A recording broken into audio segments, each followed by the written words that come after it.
Saatnya kita mulai sesi kita, workshop kita siang hari ini. Wow. Bersama siapa? Bersama siapa? Yang pertama siapa, Pastor? Ini orang hebat, Yaps. masih muda, Yap. diberkati Tuhan, Iya. bisnisnya luar biasa. Iya. Dan nggak kebetulan siang ini kita akan ngomong-ngomong bagaimana kita memulai bisnis. Yaps. Kita kenal baik, hobinya nelaktir kita. Pastor Iman. Wow, Pastor Iman. Jadi siang hari ini pertama kita Yang dengan kurang Pastor Iman. Gaulah sama beliau, pasti imannya akan naik. Iya.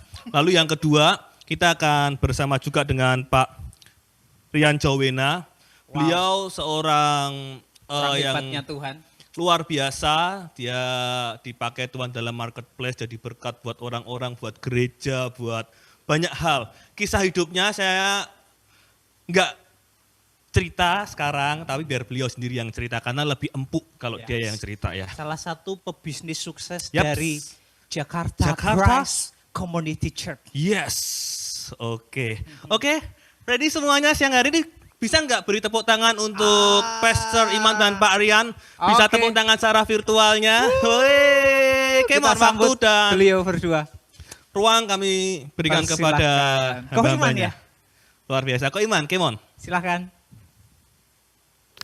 Halo semuanya.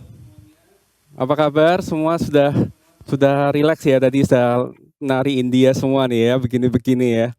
Gimana? Semua bisa dengar suara saya dengan jelas? Bisa kasih tanda jempol kalau Anda bisa dengar? Jelas ya? Oke. Sekarang gimana? Anda bisa melihat wajah saya dengan jelas semua? Tadi ini kira-kira gantengannya dapat nggak ya? Dapat tuh. Itu tim yang bekerja keras nih, luar biasa nih. Tim ASIS yang bekerja luar biasa untuk kita semua. Well, siang hari ini kita mau belajar bersama-sama. Saya tentunya di sini bukan orang yang ahli, bukan yang pakar. Oleh karena itu, kita di sini sama-sama belajar yuk. Dan saya ingin share juga dari beberapa pengalaman hidup.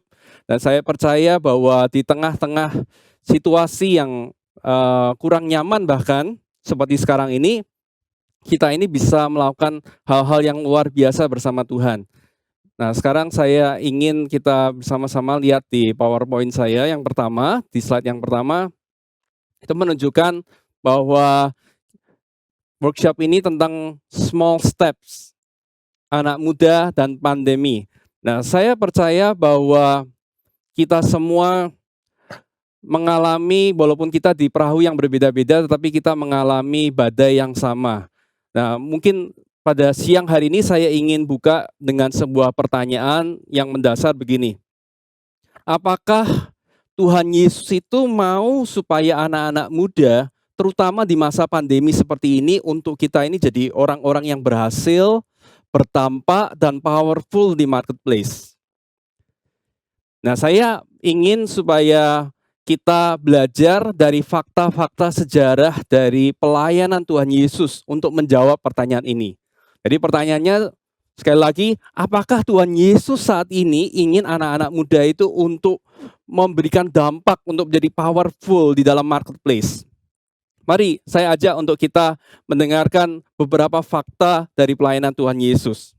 Yang pertama, tahukah teman-teman dari 132 penampilan Tuhan Yesus di muka umum, 122 diantaranya adalah di depan marketplace, di dalam setting marketplace. Lalu yang kedua, dari 52 perumpamaan yang ada di dalam pengajaran Yesus dari kitab Injil dari Matius sampai Yohanes, 42 diantaranya itu berbicara dengan setting marketplace. Lalu berikutnya adalah Tuhan Yesus itu juga lebih sering mengadakan mujizat di dalam setting marketplace atau keseharian daripada di luar tempat ibadah. Zaman dulu itu bicara mengenai sinagoga ataupun bait Allah. Dan yang terakhir, ini yang luar biasa. Pengajaran Tuhan Yesus tentang keuangan, pekerjaan, dan kehidupan sehari-hari itu lebih banyak, perhatikan, daripada tentang penyembahan dan tentang iman digabung jadi satu. Wow. Jadi teman-teman, kita bisa belajar apa sih artinya ini semua. Berarti Tuhan Yesus sangat ingin supaya kita ini berdampak. Saya percaya pelayanan yang sesungguhnya bukan hanya ada di dalam 4 dinding gereja, tapi kita semua anak-anak muda harus menjadi jagoan di luar sana, bukan hanya menjadi jago, istilahnya jago kandang. Ya, oleh karena itu pada siang hari ini saya akan mulai dengan sebuah quote yang sangat bagus, yaitu klik selanjutnya. Aim for the moon, if we miss, we may land among stars. Jadi di sini katakan, gantungkanlah cita-cita kita itu di bulan. Kalau kita ini meleset pun istilahnya, hopefully mudah-mudahan kita akan nyampainya malah ke bintang-bintang. Jadi Tuhan sangat rindu untuk kita ini bukan hanya punya mimpi kecil, tapi saya percaya anak-anak muda saat ini, kita ini diminta untuk jadi berkat, jadi dampak yang luar biasa. Bung Karno juga berkata, gantungkanlah cita-citamu itu setinggi langit. Nah, oleh karena itu, siang hari ini kita akan belajar. Kalau kita bicara mengenai satu mimpi yang besar, semua orang punya mimpi yang besar ya. Punya cita-cita yang luar biasa tinggi. Pertanyaannya adalah fondasi kehidupan semacam apa yang kita bangun. Kalau kita ingin mempunyai sebuah gedung yang pencakar langit yang super tinggi, skyscraper, kita harus mempersiapkan fondasi bangunan yang sangat kuat. Nah, bicara mengenai fondasi bangunan, itu sebetulnya kita bicara mengenai prinsip. Nah, di sini saya nanti akan membagikan beberapa prinsip dalam berbisnis yang menurut saya akan menjadi fondasi yang kuat untuk kita ini bisa menggapai mimpi kita. Nanti kita akan berkolaborasi dengan Bro Rian. Saya akan sampaikan tentang prinsip, beliau akan nanti singgung mengenai industri outlook dan juga langkah-langkah praktis apa yang kita bisa lakukan setelah ini. Nah, saya tadinya waktu memikirkan prinsip ini, saya memikirkan ada 30 prinsip nih ya. Cuman saya tahu karena kita semua, saya kasihan kalau kita bagi waktu 30 prinsip, kita akan kehabisan waktu, maka saya sudah peras semuanya itu, dan kita cuman sampai ke 3 prinsip aja ya. 3 prinsip aja, jadi dari 30 jadi 3 prinsip ya. Jadi 3 prinsip. Yuk, bisa ditampilkan. Yang pertama adalah what is the bottom line? What is the bottom line? Yang kedua adalah strength base, dan yang ketiga adalah what problems do you solve? Siap belajar semua? Yuk kita masuk ke prinsip yang pertama. What is the bottom line? Seorang dosen saya pada waktu saya studi, namanya sebuah kelas capstone ya, karena di Amerika tidak ada yang namanya skripsi, puji Tuhan nggak ada skripsi di sana. Di sana ada yang namanya capstone, jadi di kelas terakhir itu adalah kelas di mana kita ini diminta untuk praktek apa yang kita sudah pelajari selama kita studi. Nah, dosen saya kebetulan adalah seorang yang merupakan praktisi, jadi praktisi bisnis, dia bukan seorang dosen full time. Tapi dia adalah seorang GM dari Honda dari North America. Jadi general manager untuk Honda untuk Amerika Utara. Nah, yang menarik dia mengatakan seperti ini, bahwa the bottom line of business, dia berkata, should not be profit, but trust. Kepercayaan itu lebih penting daripada yang namanya profit. Kepercayaan itu lebih penting daripada profit. Nah, itu membuat saya berpikir, kalau orang dari dunia sekuler, dia bisa menyampaikan hal yang menurut saya di luar banyak perkiraan kita. Seringkali kita berpikir, bukankah profit itu penting? Yes, profit itu penting. Karena tanpa profit tidak ada bisnis yang bisa sustainable, bisa bertahan. Tapi di sini kita belajar bahwa profit itu hanyalah tempat di mana kita ini harus menuju satu tujuan yang lebih besar. Bisnis adalah untuk membangun orang, bukan sebaliknya. Yaitu menggunakan orang untuk membangun bisnis. Pastor Brian C. Houston berkata, di dalam suatu quote dia berkata seperti ini, bisa klik, "One of the greatest gifts God has given us is people." Jadi salah satu kado terbesar yang Tuhan berikan kepada kita adalah orang-orang. Jadi pertanyaannya kalau kita bisnis, pertanyaan pertama yang harus kita sadari, prinsip pertama adalah why we do business. Kenapa kita melakukan bisnis duluan? Apakah yang pertama kita kejar adalah profit, keuntungan, atau kita ada di dalam satu bisnis untuk membangun orang? Saya percaya anak-anak muda banyak yang berkata, "Kak, mulai bisnis tapi saya nggak punya modal." Tahukah teman-teman bahwa modal yang paling utama dalam bisnis itu yang namanya relationship. Relationship itu berasal dari trust, dari kepercayaan. Teman-teman tahukah kalau kita pernah dengar perusahaan-perusahaan yang besar ya seperti Alibaba yang berkembang begitu cepat. Tahukah bahwa Alibaba itu punya yang namanya investor? Kita tahu yang namanya Gojek, Tokopedia. Secara logika, nggak mungkin sebuah perusahaan dari kecil itu bisa berkembang sebesar itu tanpa adanya orang-orang yang percaya pada perusahaan itu. Jadi sebagaimana Alibaba, di balik Alibaba yang luar biasa, percayalah, ada yang namanya Masayoshi Son yang mempercayakan keuangannya untuk membangun perusahaan Alibaba. Jadi kalau kita bilang bahwa kita nggak punya modal, anak muda, Kak mulai dari mana? Percayalah prinsip ini, bahwa yang terpenting modal terbesar itu adalah namanya relationship, adalah orang-orang. Yang namanya kepercayaan akan membukakan banyak pintu kesempatan yang bahkan modal besar pun atau pendidikan formal tidak akan bisa pernah lakukan. Jadi kuncinya jangan kita mengejar keuntungan jangka pendek. Tapi kita belajar untuk membedakan mana yang primer, mana yang penting, mana yang sekunder. Saya suka dengan apa yang Pastor Jeffrey Rahmat selalu katakan, jangan mengejar apa yang bisa datang dengan sendirinya. Belum. Jangan mengejar apa yang bisa datang dengan sendirinya. Matius 6 ayat 33 berkata, "Carilah dahulu kerajaan Allah dan kebenarannya, maka semuanya itu akan ditambahkan kepadamu." Jadi prinsip yang pertama apa? What is the bottom line? Bottom line-nya adalah relationship, people, trust. Itu adalah bottom line dari sebuah bisnis. Prinsip yang kedua adalah strength base. Bisnis harus dilakukan dari yang namanya zona kekuatan. Mari temukan bisnis itu dari kekuatan kita yang unik. Saya percaya setiap kita itu diciptakan Tuhan secara unik. We are all His masterpieces. Ya, Efesus 2 ayat 10 berkata seperti itu.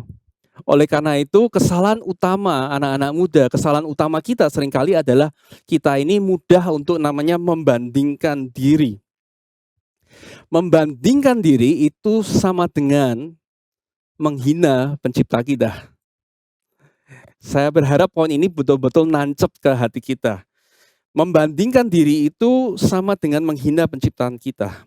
Oleh karena itu, saya ingin bacakan dari Filipi 2 ayat 13, maaf nggak ada di slide. Saya akan bacakan dalam terjemahan sederhana Indonesia. Dikatakan seperti ini. Karena Allah lah yang memberikan keinginan, bahkan kemampuan kepada kita masing-masing untuk melakukan hal-hal yang menyenangkan hatinya. Jadi Tuhanlah yang memberikan kepada kita keinginan, bahkan kemampuan. Oleh karena itu, kenali keunikan diri kita. Nah, saya suka dengan yang namanya metode saya suka dan saya bisa.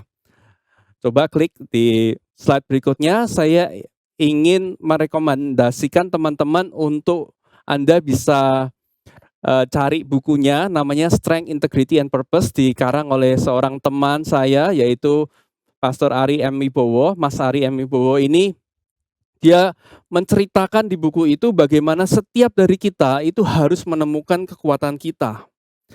Kekuatan itu formulanya adalah antara keinginan dan kemampuan, atau disebut dengan metode saya suka dan saya bisa. Nah, kalau nanti teman-teman perhatikan, saya dan Bro Rian dan Bro Andi di sini pasti punya kekuatan yang berbeda. Makanya kita juga di dalam bisnis yang berbeda juga. Oleh karena itu jangan sibuk untuk mengcopy, jangan sibuk untuk kita ini berusaha menjadi orang lain.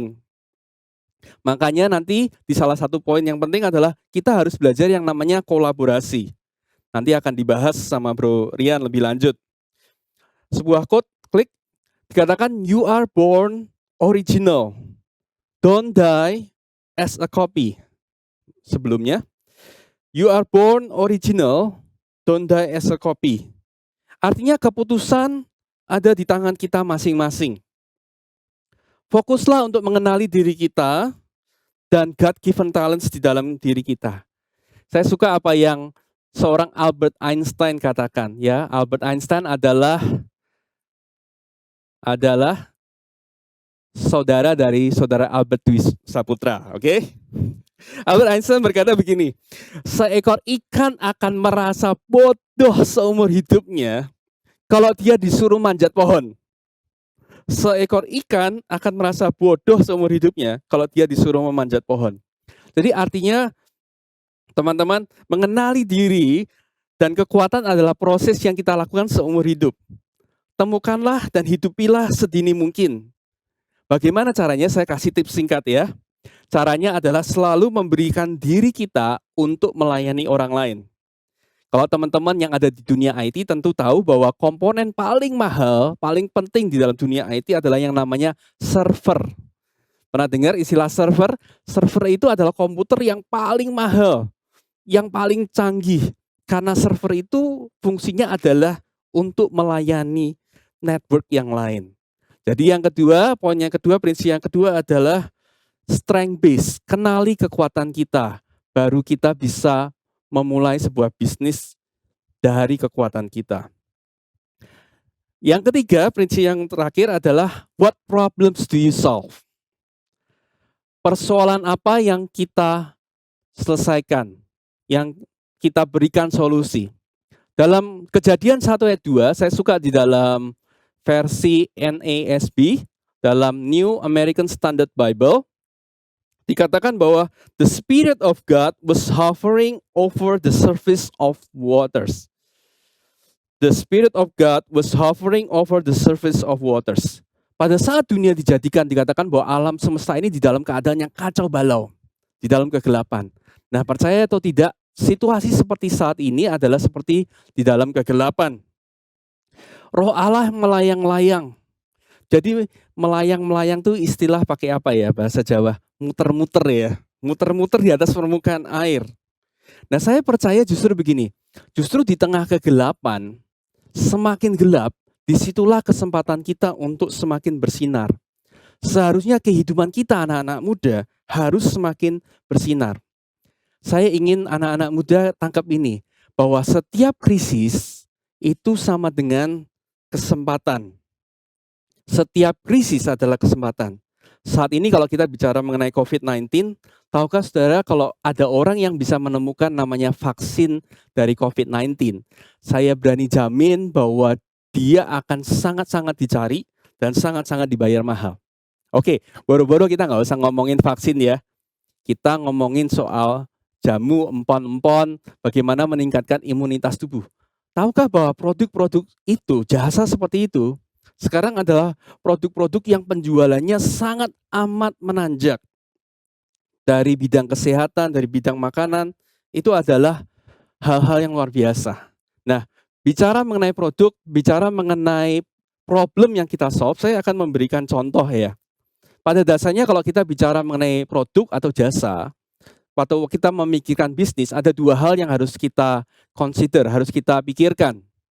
Yang pertama begini, apakah produk kita itu adalah produk yang satu menjawab kebutuhan? Ya, jadi produk atau jasa kita apakah itu menjawab kebutuhan? Nah, sisi yang kedua adalah kalau kita bicara produk development strategy, apakah produk kita itu adalah produk yang sangat emosional, sangat-sangat menyentuh perasaan dari konsumen. Seperti itu. Nah, saya akan kasih contoh ya. Kalau di tengah situasi seperti ini, saya tiba-tiba memikirkan sebuah ide bisnis nih. Ya, karena saya tahu dan saya kenal para UF leaders dan para pembicara suka bola, saya berkata, oke, let's go, kita akan membuat program umroh gitu ya. Program umroh di mana kita bisa memberangkatkan setiap dari UF leaders, setiap dari pembicara ke tim sepak bola kesayangan masing-masing. Wah, saya percaya itu akan menjawab problem, menyelesaikan masalah ya. Karena saya percaya kalau Anda seorang fans sejati, paling tidak minimal seumur hidup harus datang ke stadion di mana klub kesayangan Anda bermain. Betul nggak? Jadi sekalian saya bisa ajak nih, di sini ada Bro Radit, saya bisa ajak Chelsea, bisa saya ajak Bro Dika untuk berkunjung ke London, kota London. Nah, contohnya seperti itu. Jadi bisa dari sebuah masalah saya memberikan sebuah solusi. Nah, saya ingin polling teman-teman. Kira-kira menurut teman-teman kalau saya membuat ide bisnis seperti itu menjawab dari segi mana? Apakah yang pertama dari segi kebutuhan atau dari segi emosional? Kira-kira itu termasuk yang mana? Produk yang tadi saya barusan jelaskan. Silahkan, saya akan tampilkan polling, teman-teman bisa isi.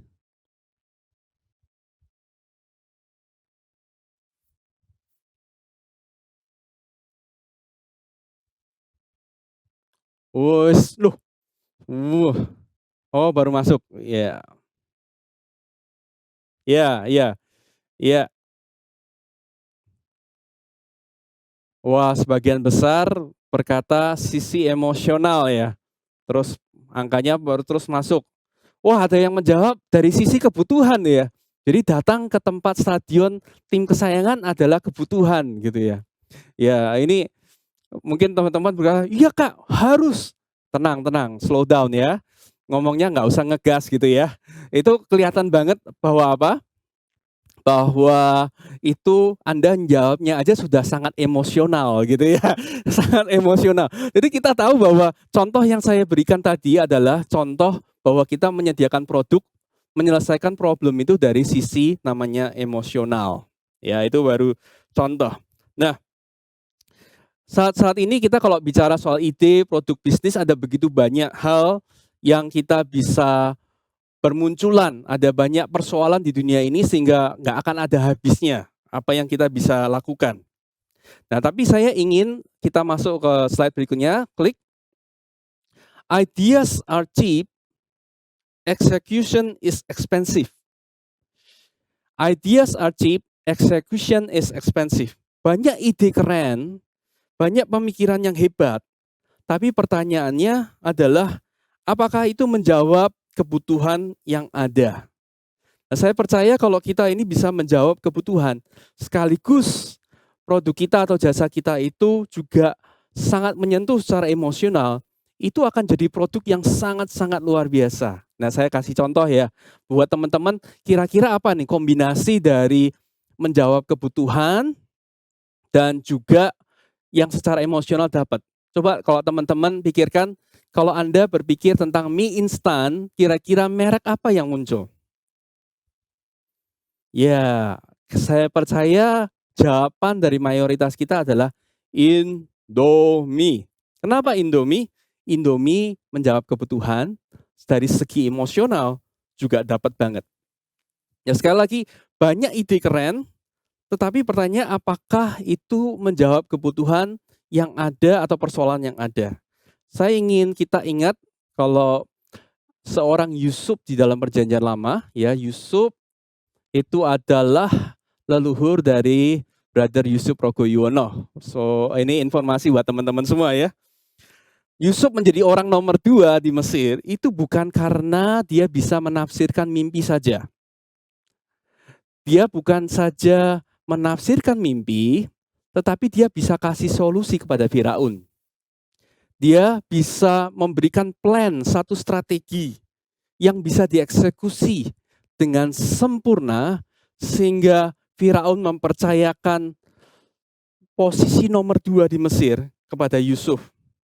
Jadi teman-teman, mungkin bagi teman-teman yang sekarang mungkin belum berwirausaha, masih kerja sama orang, saya mau kasih tips ya, bahwa jangan pernah kita mengejar yang namanya promosi. Jangan pernah mengejar promosi dengan cara apapun ya, seringkali sikut-sikutan, jelekkan nama orang lain. No, promosi akan datang saat kita ini memberikan solusi. Promosi akan datang saat kita ini sibuk menemukan solusi. Percayalah teman-teman bahwa kalaupun Anda merasa di perusahaan Anda, di tempat Anda bekerja, kayaknya bos Anda kok nggak memperhatikan ya. Saya sudah kerja maksimal, performa maksimal, tapi bos kok nggak pernah perhatiin. Saya berani pastikan kalau bos Anda tidak memperhatikan, bos lain, bos tetangga Anda pasti memperhatikan. Jadi intinya mutiara dimanapun berada, selalu cepat atau lambat akan ditemukan. Di mana ada solusi, itu kita akan melihat sebuah ide bisnis yang luar biasa. Saya suka sekali satu contoh ya. Saya boleh nyebut merek nggak ya? Boleh ya. Teman-teman mungkin tahu merek Uniqlo ya. Uniqlo. Nah, Uniqlo itu sebuah perusahaan pakaian, tapi dia membuat branding yang luar biasa menurut saya. Mereka menyebut dirinya sebagai namanya apparel technology.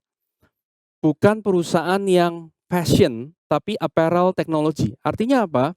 Dia mengutamakan teknologi untuk menyelesaikan permasalahan yang ada. Nah, di dunia kita di Asia Tenggara mungkin panas ya, lembab.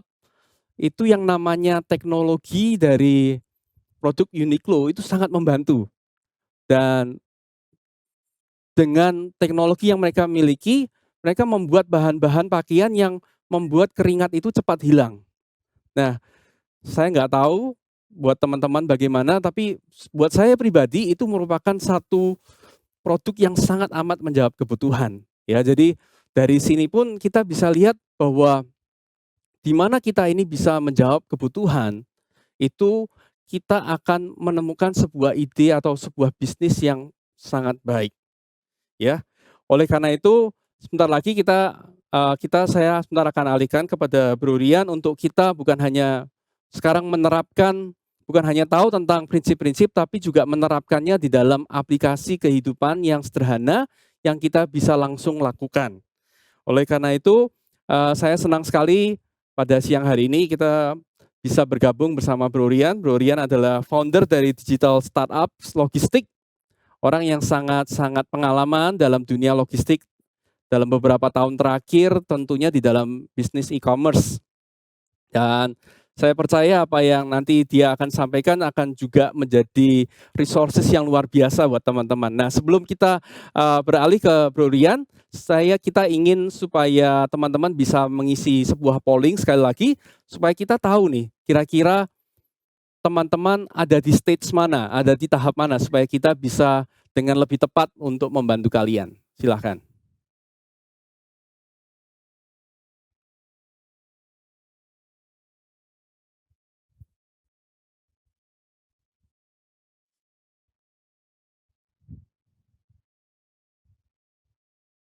Ya, waktu dan tempat, saya persilakan Bro Rian. Thank you so much for spending time with us this afternoon. Terima kasih sudah join. Silakan Bro. Bless you. Terima kasih Pastor Bro Iman, luar biasa. Satu informasi yang menurut saya penting untuk kita dapetin dulu, kita terima dulu di awal sebelum kita masuk ke dalam materi yang lebih praktikal yang kaitannya sama eksekusi, yang kaitannya dengan langkah-langkah kecil kita. Pastor Iman membuka dengan sangat baik. Menurut saya ini satu hal yang buat kita, kalau kita bilang this is gold. If we can have this, kalau kita bisa dapat ini jauh-jauh hari sebelumnya, mungkin hidup kita udah jauh banyak terbantu juga nih. Karena kita mungkin dulu-dulu hanya tahu bahwa untuk mulai bisnis itu susah, atau mulai bisnis itu orientasinya harus cari untung, paling parahnya lagi mau untungnya untung gede gitu kan. Well, dengan apa yang barusan disampaikan oleh Pastor Iman, saya berharap teman-teman yang hadir di session ini bisa dikalibrasi pola pikirnya, karena apalagi di tengah kondisi seperti ini, cara kita memandang itu sangat penting. Makanya waktu saya diminta menyampaikan teaser video tentang session yang akan dibahas siang hari ini, saya mulai dengan kita akan mencoba melihat dengan sudut pandang yang berbeda situasi yang sekarang dan yang akan datang. Baru kita bilang kita bisa memulai bisnis kita atau usaha kita atau apapun yang kita bilang sebagai mimpi kita, sebagai cita-cita kita dengan langkah-langkah kecil. Nah, sebelum kita masuk ke dalam materinya, saya mau menyapa dulu nih. Tadi saya sudah ketemu secara virtual dengan Pastor Prashan dari India, yang juga memberikan kita suntikan energi lewat coach Kutahenya. Itu satu elemen penting di jam-jam seperti ini. Kalau kita workshop jam seperti ini itu di siang hari itu biasanya kita ketemu situasi yang namanya perut kencang mata lemes, alias habis makan siang otot perut itu menarik syaraf mata katanya gitu kan. Jadi ya kita suka bilang aduh food coma susah nih, ya bagus sekali tadi kita dimulai dengan sedikit exercise coach Kutahe. Thank you, itu sangat membantu. Nah, saya juga diinformasiin kalau ada peserta yang ikutan online dari Amerika. Betul ya? Saya coba lihat dulu screen-nya satu-satu. Sudah ada belum ya di sini? Boleh raise hands? Ada yang dari Amerika? Betul ya? Ada. Saya lagi coba lihat ini. Mana nih? Iya. Brianna Koblenz dari Amerika. Brianna Koblenz. Hi Brianna. You speak Hello. Bahasa or you follow us through a translation? Oh, dua-duanya ya. Saya bisa sedikit, tetapi juga mau translasi juga. Cool. Alright. Okay. Thank you for joining. Ya, terima kasih banyak. Yeah, thank you for joining with us. Okay. Buat teman-teman yang sudah nggak sabar pengen mulai masuk ke dalam materinya, saya minta tolong tim yang mengoperasikan slide-nya membuka dengan slide yang pertama, boleh dibantu klik.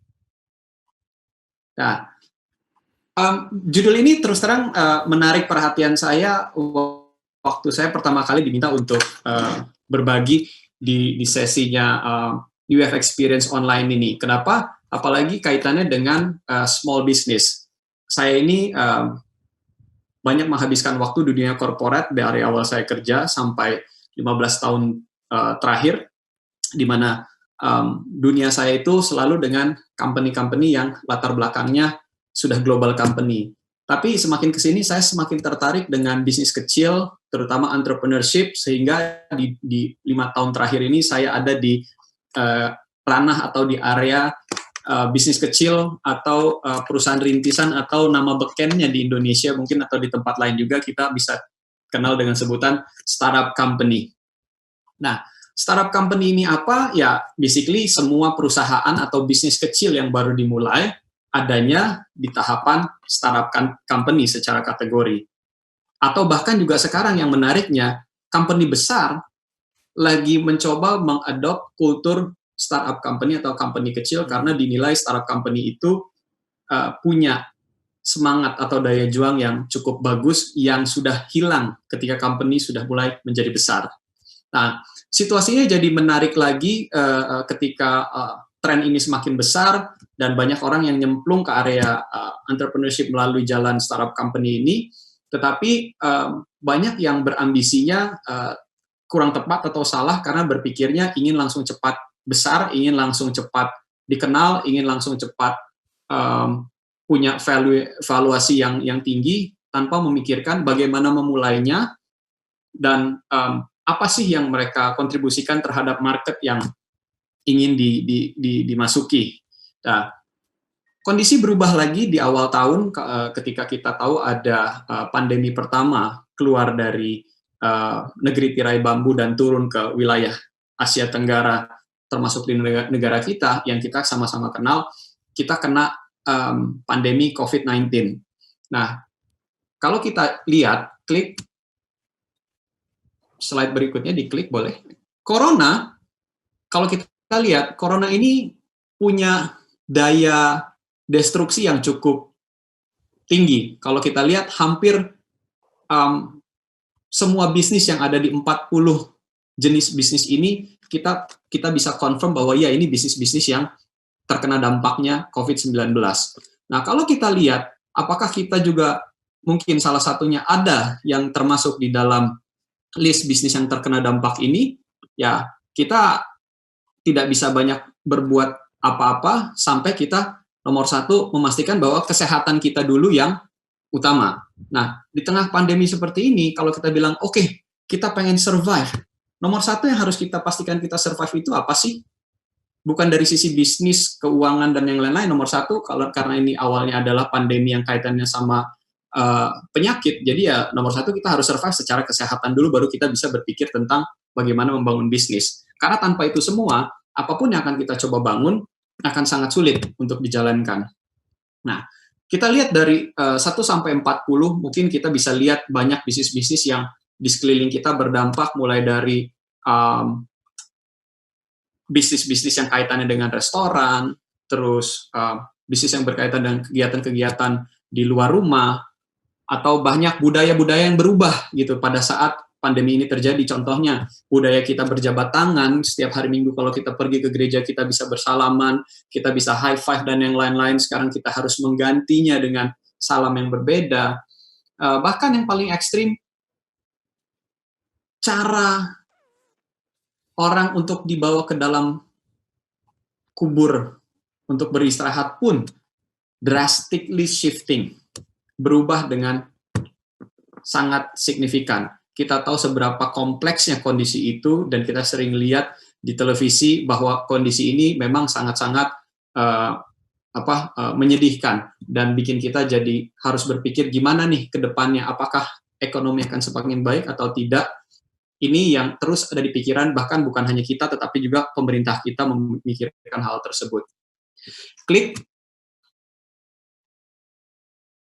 Kalau mau dibikin simple, saya bisa summary-kan dalam satu slide ini, di mana kita bisa lihat bahwa semuanya secara ekonomi, secara kesehatan, secara bisnis, hampir di seluruh negara, di seluruh penjuru bumi ini, trennya adalah menurun, downhill. Boleh dibilang, semuanya berusaha keras untuk menarik dari sisi kesehatan, ekonomi, dan bisnis, baik itu di private sector atau di government sector, semuanya sedang dicoba untuk diangkat naik kembali. Makanya kondisi sekarang ini banyak perubahan di aturan-aturan pemerintah terkait dengan new normal, terkait dengan PSBB transisi. Semuanya itu sudah dilakukan sebenarnya atas dasar yang kalau kita tahu dan kita aware betul, bukan karena alasan virusnya sudah pergi. Itu semua dilakukan. Itu dilakukan hanya karena nomor satu, ekonomi turun terjun dengan sangat drastis, sehingga pemerintah harus melakukan segala upaya mengubah aturan-aturan dan policy-policy untuk mengangkat ini balik gitu. Nah, lalu selanjutnya kalau kita lihat pakai data dari satu research yang dilakukan oleh McKinsey, klik, kita bisa lihat kalau optimisme selama 3 bulan, 4 bulan terakhir di Indonesia ini sebenarnya lagi dalam kondisi yang sangat baik, karena optimismenya menurun. Kalau dilihat di bulan April, itu optimismenya boleh dibilang masih di angka 40% lebih untuk ekonomi rebound akan bisa terjadi. Tapi kalau dilihat di bulan Mei-nya, setelah mungkin hari raya dan apa segala macam proses dilalui, di bulan Mei turun lagi. Optimismenya turun menjadi di bawah 40%. Optimisme dalam artian apakah ekonominya akan rebound atau tidak. Nah, ini informasi yang boleh dibilang secara makro berdasarkan hasil survei tidak bisa kita tidak perhitungkan kalau kita mau melakukan satu langkah membuat satu bisnis. Klik. Di Indonesia untuk spending dan budget pengeluaran karena kondisi COVID seperti ini juga terjadi penyesuaian-penyesuaian karena banyak hal-hal yang berdampak kepada setiap individu, baik itu mereka kehilangan pekerjaannya, mereka harus dipotong penghasilannya, mereka bahkan jadi jobless, dan apa yang harus dilakukan adalah melakukan penyesuaian-penyesuaian dari sisi bagaimana mengelola keuangan sehingga setiap individu ini bisa survive melewati kondisi seperti ini. Nah, klik. Selanjutnya kita lihat post-COVID. Apakah online streaming, contactless purchase, dan telemedicine ini akan jadi satu new normal buat kita semua? Maksudnya apa sih? Ini kalau kita bilang kita pengennya ke depannya itu akan semuanya serba online, belinya lewat handphone, kalau bisa delivery-nya nggak usah ketemu, taruh aja di depan rumah, nggak usah perlu pergi ke toko untuk beli barang secara fisik. Nah, menurut McKinsey punya research, hal ini hanya akan bertambah dan akan highly accelerated karena memang sebenarnya new normal itu, kalau boleh saya bilang menurut pendapat saya, bukan kita kembali kepada pola yang lama, tetapi kita meneruskan apa yang barusan kemarin shifting karena adanya COVID ini dan disesuaikan untuk bisa dibawa dengan model yang baru secara terus-menerus. Contohnya, saya mulai sangat terbiasa dengan bekerja dari rumah. Saya bisa sangat-sangat sibuk ketika 3-4 bulan ini ada di rumah, duduk di depan screen komputer atau sambil melakukan hal yang lain tapi sambil bekerja tetapi menghasilkan produktivitas yang tinggi karena di masa-masa seperti ini saya sangat sedikit waktunya ada di jalan, hampir bisa dibilang 100% ada di rumah, semuanya dilakukan secara online.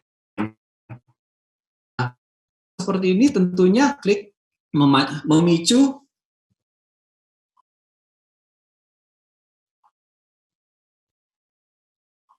klik.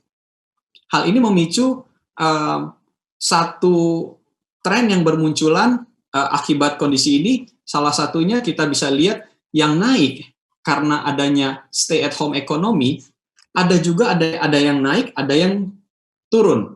Nah, kalau kita lihat yang di sebelah kiri saya ini, yang fall-nya, kita lihat banyak yang kategori yang hancur itu, bisnis-bisnis yang berkurang itu, banyak dari sektor-sektor yang selalu menggantungkan kepada physical presence, baik itu hotel, airlines, event, restoran, tempat olahraga. Nah, sebaliknya di sisi kanan, ada bisnis-bisnis yang malah rise karena stay at home economy. Contohnya e-commerce grocery, logistic delivery, food delivery, remote working, banyak yang bisa mulai ngejob atau melakukan sampingan atau mendapatkan proyek tambahan justru karena remote working, karena waktunya banyak di rumah gitu. Nah, di sini kita lihat sebenarnya shifting ini atau the rise and fall from this stay at home economy memberikan kita insight. Nah, kita nggak usah pikir yang di tengah, yang in between, karena memang ini kaitannya dengan infrastruktur yang memang harus ada, tetapi secara transisinya apakah mereka akan fall atau mereka akan rise again sangat tergantung dari adaptasi mereka terhadap ekonomi yang nah, lalu dengan bisnis kecil, kalau kita mau lihat bisnis kecil apa sih yang terjadi dengan bisnis kecil kalau gitu? bisnis kecil justru punya angin segar di tengah kondisi seperti ini. Kita tahu banyak bisnis-bisnis bermunculan, banyak bisnis-bisnis yang keluar karena kreativitas di tengah pandemi situation ini. Kita tahu banyak hal-hal yang bisa dipesan secara online. Kita tahu banyak produk-produk yang bermunculan dengan bentuk atau penawaran yang berbeda. Contoh kalau dulu kita minum kopinya itu cangkiran, karena kita nggak bisa minum di tempat lagi, keluarlah kopi seliter. Jadi kopi literan ini jadi tren baru yang saya nggak tahu teman-teman tempat di mana kalian berada sudah ada belum si kopi literan ini. Tapi coffee shop di sekitaran rumah saya rata-rata mereka punya produk kopi seliter ini. Kopi di mana belinya udah bukan 1 cup lagi tapi belinya 1 liter. Nah, lalu muncul juga home cooking business atau catering atau online food service. Banyak di tetangga saya bikin satu grup yang ngumpulin semua ibu-ibu atau bapak-bapak yang bisa masak. Kita saling support dengan cara membeli atau memesan apa yang mereka buat. Gitu. Karena kita tahu ini tetangga kita saling support dan kita tahu bahwa lingkungannya ini dijaga secara standar kebersihannya sesuai dengan protokol pencegahan.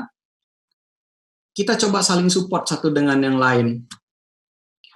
Ada juga bisnis yang bermunculan yang bisa menggunakan skill jahit-menjahitnya, mulai bikin masker pelindung wajah dengan motif-motif yang menarik, kreatif, bahkan dengan bahan-bahan yang lebih, boleh dibilang, lebih baik dibandingkan masker 1 kali pakai. Nah, kita lihat apakah dengan ekonomi yang sulit seperti ini di tengah pandemi terus mematikan ide bisnis? Jawabannya tidak sama sekali.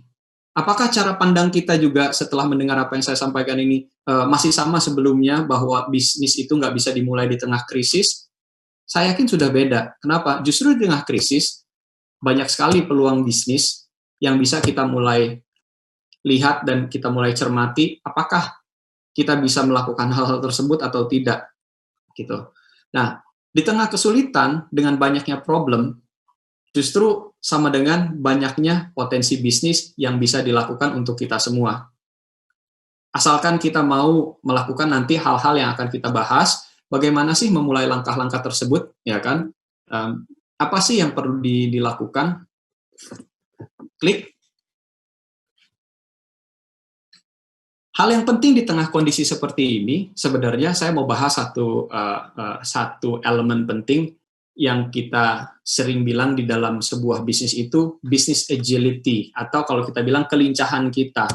Nah, memang situasinya berubah, marketnya berubah, aturannya berubah, katanya jadi semakin sulit, katanya masa depannya masih belum jelas seperti apa.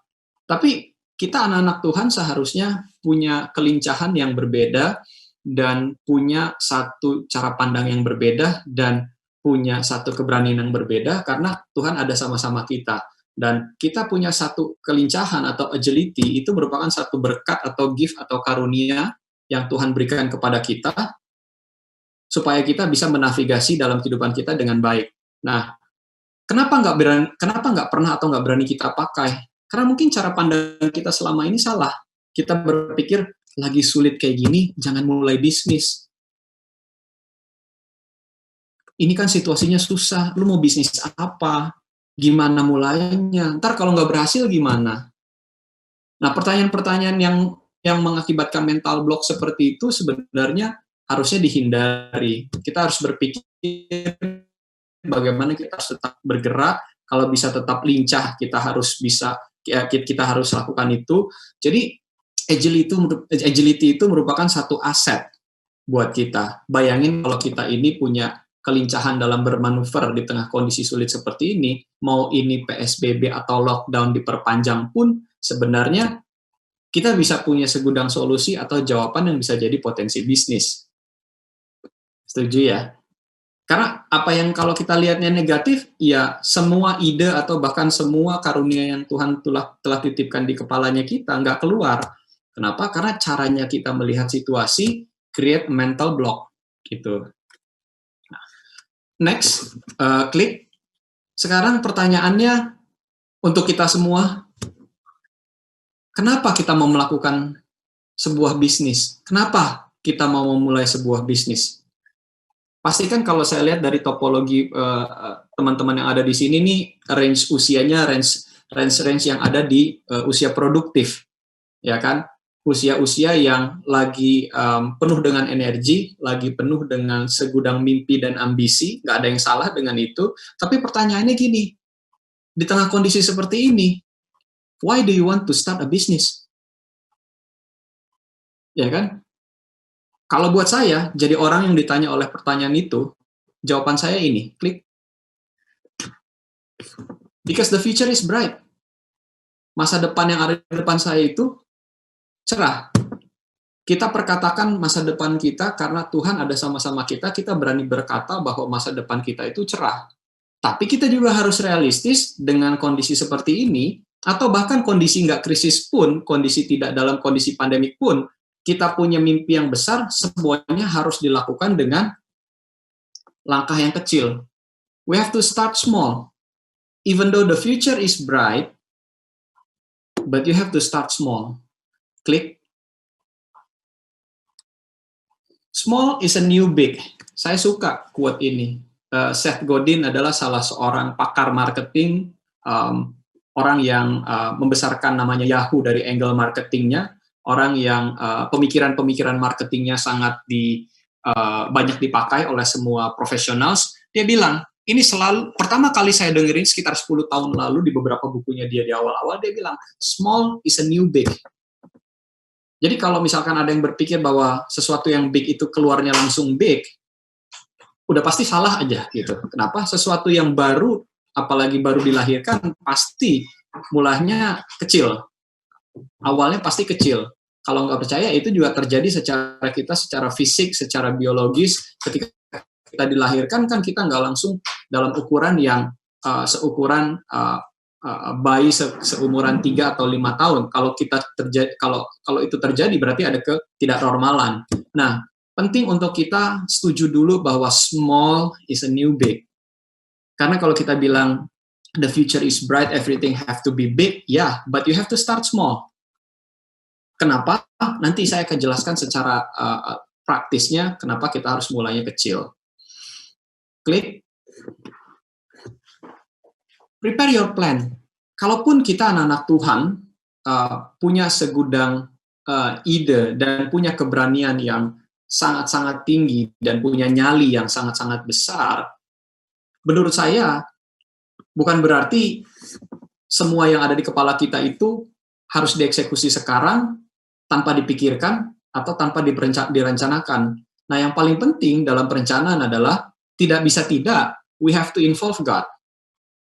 We have to involve God from the very beginning. Bahkan mungkin dari ketika masih dalam bentuk ide, kita harus tetap mendoakan itu. Jadi kita harus membawa Tuhan serta dari awal sampai sepanjang perjalanan kita. Jangan sampai kita mendoakan terus planning, nggak melibatkan Tuhan, ketika dieksekusi sudah kacau, baru kita mau melibatkan Tuhan. Gitu. Jadi Tuhan tuh kayak istilahnya problem solvernya kita. Well, He's a mighty God yang bisa memecahkan segala macam persoalan dunia ini, tetapi bukan seperti itu cara kita memperlakukan Tuhan kita dengan dunia kehidupan kita di sisi bisnis. Karena dengan kita mengawali semuanya bersama Tuhan, mungkin situasi yang tadinya kita pikir terbatas bisa jadi berbeda karena keterlibatan Tuhan dari awal sangat-sangat terasa. Nah, klik. Ini hal yang sangat praktikal. Kita sudah mulai masuk ke dalam hal-hal yang sangat-sangat praktikal ketika kita mau melakukan bisnis atau memulai langkah-langkah kecil kita di tengah situasi pandemi seperti ini. Do your research. Banyak yang berpikir bahwa research itu adalah hanya sekedar browsing dan baca-baca. Well, ya di tahap-tahap awal kita bisa kategorikan bahwa hal-hal tersebut merupakan sebuah bentuk research kecil-kecilan kita. Tetapi yang kita perlu ketahui adalah kita nggak bisa sembarangan dengan browse around-nya. Kita harus secara spesifik mengumpulkan semua informasi yang kita butuhkan untuk bisnis yang kita mau bangun. Kita perlu tahu latar belakang marketnya, kita perlu tahu bagaimana memulai dengan perizinannya, bagaimana kita melakukan dengan tahap yang lebih kecil lagi, let's say di rumahan. Apakah kita bisa melakukan itu semuanya? Informasinya harus ada. Kalau perlu ada dengan contoh-contoh yang boleh dibilang sudah terbukti, gitu. Nah, lakukan part ini, lakukan bagian ini, do your research, gather all the informations. Karena ini penting untuk langkah yang akan didesain ke depannya bisa dieksekusi baik dan menghasilkan apa yang diharapkan. Klik.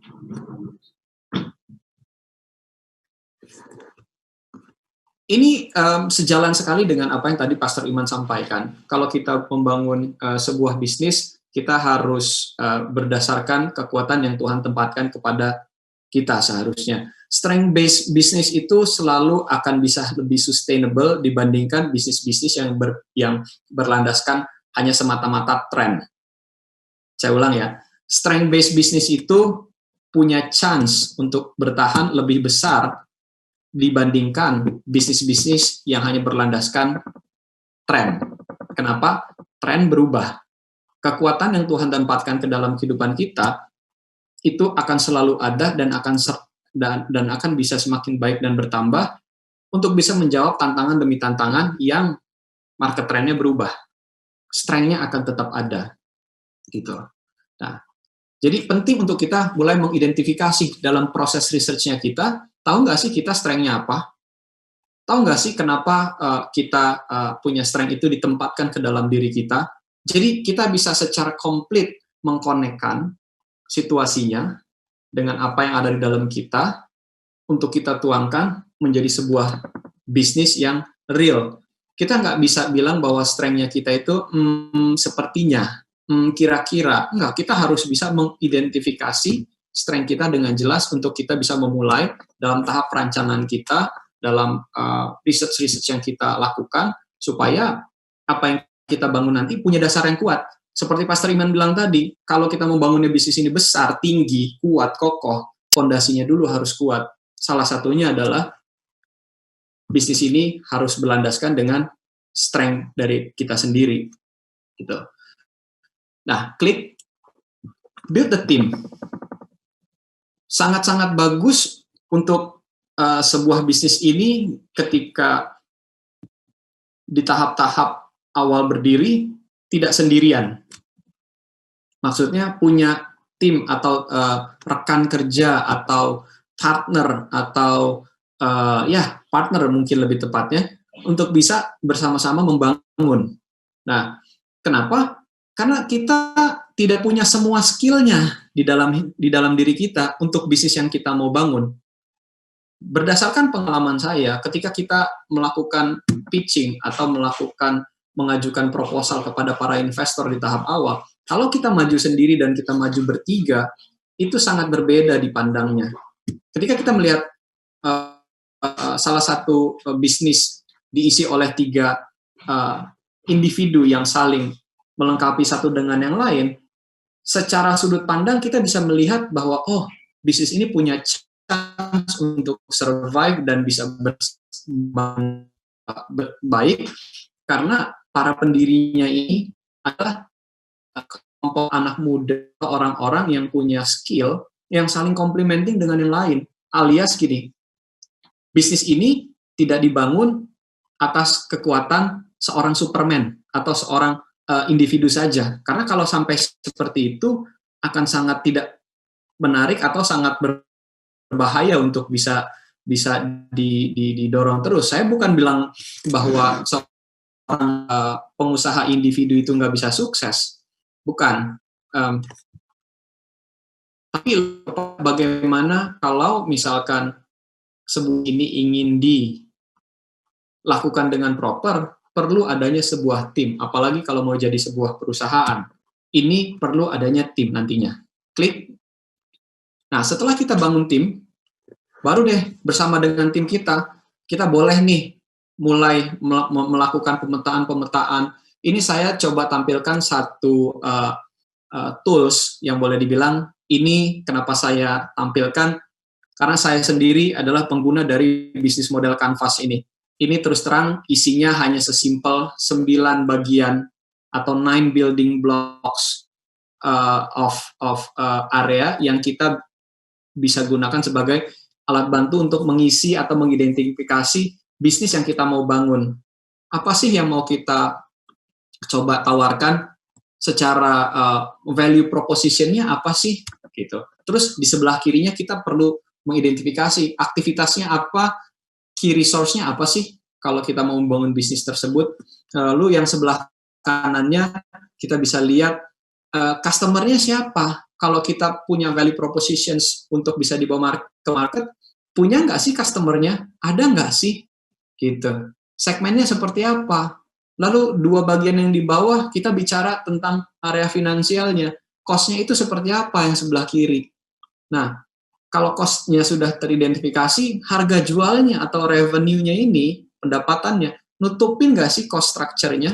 Ini tools sederhana yang kalau dipakai atau kalian bisa menggunakan ini dengan baik, harusnya di tahap-tahap awal perencanaan dengan melibatkan Tuhan di awal, lalu membuat research, lalu melakukan team building atau partner up dengan teman-teman yang mempunyai visi yang sama, menggunakan alat bantu ini harusnya sangat-sangat bisa untuk memulai langkah-langkah kecil, terlepas kondisinya sulit atau tidak sulit. Mungkin kalau kondisi tidak sulit juga belum tentu juga bisnisnya gampang untuk dilakukan. Jadi selama kita punya cara pandang yang sifatnya solution based, terus kita tahu cara mulainya, market conditions itu tidak terlalu relevan.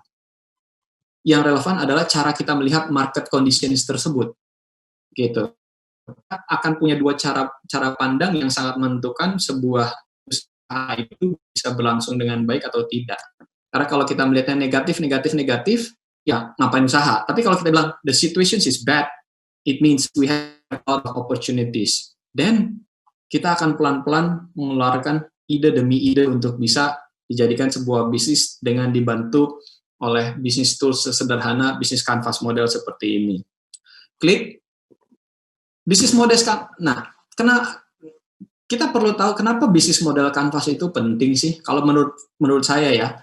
Karena itu sangat aplikatif, sangat sederhana, even company sekelas Uber dan Spotify pun, mereka menggunakan tools ini. Jadi kalau teman-teman tadi lagi bertanya-tanya, apaan tuh Bro Rian, bisnis model canvas, saya nggak pernah dengar. Ya, oke. Nanti setelah ini mungkin bisa coba cari tahu lagi bisnis canvas model itu seperti apa. Itu alat bantu yang sangat populer, yang even company sekelas Uber dan Spotify pun pakai. Jadi mereka yang besar-besar yang sudah terkenal, di awalnya mereka juga menggunakan tools yang sama ini. Gitu. Untuk membantu mereka menentukan value proposition-nya, segmen market-nya, resource dan activities yang mereka butuhkan, gimana cost structure-nya, dan bagaimana membawanya ke market. Nah, karena ini isinya anak-anak muda semua, orang-orang yang sangat-sangat dinamis, orang-orang yang keren-keren, jangan berpikir bahwa bisnis model canvas ini sesuatu yang boring, sesuatu yang, capek nih pakai beginian lagi nih. Well, this is just an example. Tapi in real life-nya, cara teman-teman untuk bisa menggunakan tools ini dengan cara yang kreatif juga dapat dilakukan. Jadi boleh aja klik.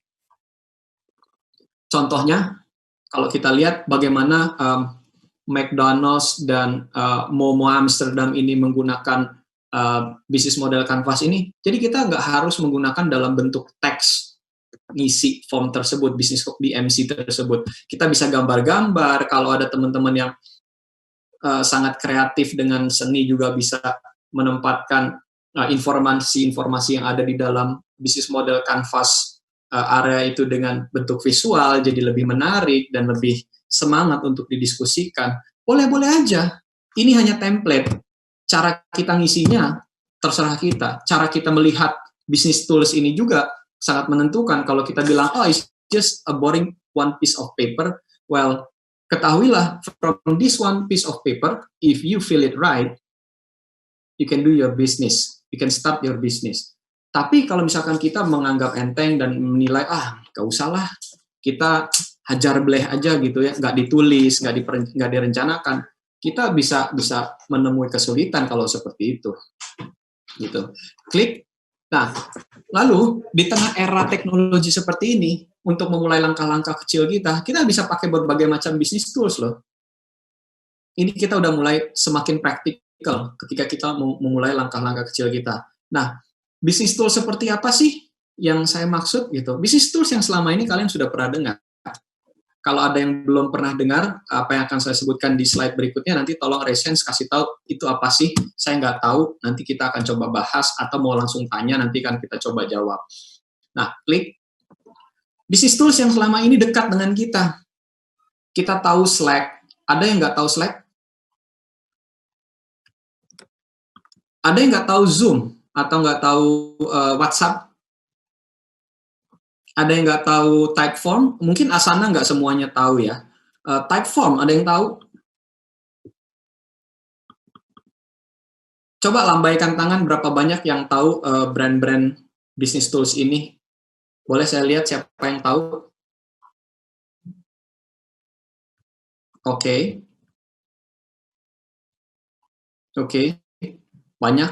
Oke, good. Nah, bisnis tools ini dipakai juga loh sama para pebisnis yang sudah ada di luar sana yang boleh dibilang udah berhasil, udah sukses. Saya sendiri menggunakan semua yang saya tampilkan ini on a daily basis. Di operasional sehari-hari saya menggunakan Slack untuk conference call bersama dengan mitra bisnis, investor, ataupun customer, kita menggunakan Google Meet atau Zoom, apalagi di tengah kondisi pandemi seperti ini, kita tidak bisa tatap muka secara offline. Ini bisnis tools yang bisa dipakai untuk kita menavigasikan bisnis kita di awal-awal. Nah, ada juga WhatsApp. Ini udah paling top chair, udah paling juara. Saya yakin semua yang ada di screen ini nggak ada yang nggak punya akun WhatsApp, benar ya? Kalau ada yang nggak punya akun WhatsApp atau nomor handphone yang nggak ada WhatsApp-nya, ya mungkin ya perlu ngikutin ini. Saya nggak mau bilang perlu bertobat gitu kan, masa nggak punya WhatsApp perlu bertobat? Ya, ini bisnis tools yang sederhana yang bisa dipakai untuk kita memulai langkah-langkah kita. Jadi jangan berpikir yang wah, memulai bisnis itu gimana ya? Di tengah kondisi sulit seperti ini. No, di tengah kondisi sulit seperti ini, di tengah pandemi, justru kita banyak kebantu sama yang ini nih, yang namanya mobile phone, dengan semua yang serba online. Kita bisa menaikkan produktivitas kita karena kita nggak harus jalan, kena macet, harus lompat, ganti transportasi sana-sini beberapa kali. Kita at least punya spare waktu jauh lebih banyak untuk bisa mengeksekusi ide-ide kita dengan baik. Gitu. Nah, klik. Lalu, setelah bisnis tools, kita jangan berpikir bahwa dengan bisnis tools itu untuk dipakai sendiri. Semua yang tadi saya sebutin itu, kalau kita pakainya sendiri, ya nggak akan menarik gitu. Kenapa WhatsApp akhirnya ada grupnya? Kenapa akhirnya Zoom bisa dipakai untuk breakout, jadi bergrup seperti ini juga gitu? Karena tujuannya adalah untuk membangun kolaborasi.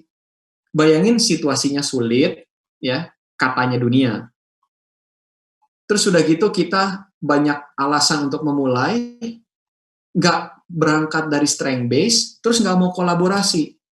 Ya itu sih nggak usah nunggu profesor ngomong juga susah untuk bisnisnya berhasil. Tetapi kalau kita balik, terlepas dari situasi sulit, kita masih melihat masa depan itu dengan penuh harapan, percaya bahwa masa depan yang Tuhan sediakan buat kita cerah, kita punya identifikasi yang clear akan bisnis kita melalui research yang kita lakukan, kita tahu kekuatan kita apa, kita berani untuk belajar dan memulai itu dengan tools-tools yang tadi, yang aplikatif, dan kita bawa dengan semangat kolaborasi.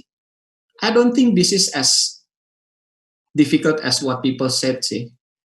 Kenapa? Karena itu tadi, banyak bisnis-bisnis yang justru lahir di tengah kondisi pandemi seperti ini, karena adanya semangat juang dan kolaborasi ini mau dijunjung bersama-sama. Nah, kolaborasi penting untuk kita paham bahwa kolaborasi ini sebenarnya sesuatu yang sudah dipikirkan oleh para pebisnis besar. Next, jauh sebelum kita ngomongin kondisi kita yang mau memulai bisnis di tengah pandemi seperti ini. Contohnya, Steve Jobs bilang, great things in business are never done by one person. Nah, kalau kita lihat di filmnya Steve Jobs tentang Apple, tentang Steve Jobs, dia punya Steve Wozniak, dia punya teman-teman yang dia lakukan kolaborasi untuk membangun bisnisnya. Di Microsoft, Bill Gates punya Steve Allen. Di Disney, Walt Disney punya Roy Disney. Jadi mereka itu semuanya saling berkolaborasi. Saya sebagai pebisnis, saya nggak ngelakuin semuanya sendirian. Saya punya teman-teman, saya punya co-founders, saya punya partners, saya punya teman-teman yang boleh dibilang mereka saya pilih karena berdasarkan kita punya trust. Setelah itu kita punya skills yang complementing satu dengan yang lain. Sehingga apa yang dikerjakan sampai dengan sekarang ini, kita nantinya bisa berkata gini, this is not because of myself alone, but this is something yang we do together as a team.